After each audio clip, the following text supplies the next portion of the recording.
3 gün bundan qabaq bizon qabı yığmaqdan gəlirdim.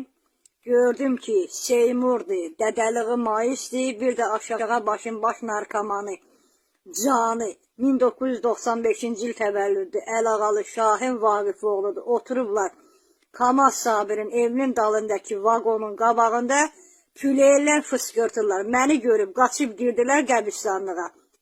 Bu insanlar gecə səhərə kimi hele bu küçələrdədirlər. Bunların qarşısında alan yoxdur.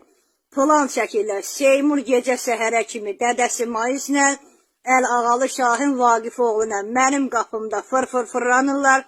İtimi də narahat eləyirlər. İmkan vermirlər ki, öyümdə yaşayayım ki, biz qərəfili öldürəcək, bu öyü satıb ələ keçirdəcək.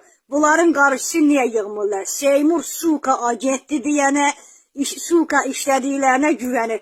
Ya bu dillaq dodaq Seymurun, Petuq Maisin, Petuq Şahinin qarşısını alırsınız, almırsınızsa, mən lazım olan yerə məlumat verəcəm. Seymur oğrudur, insan alıverçisidir, ermənidir, Ermənistana işdir, TikTok'da ermənilərlə yazışır.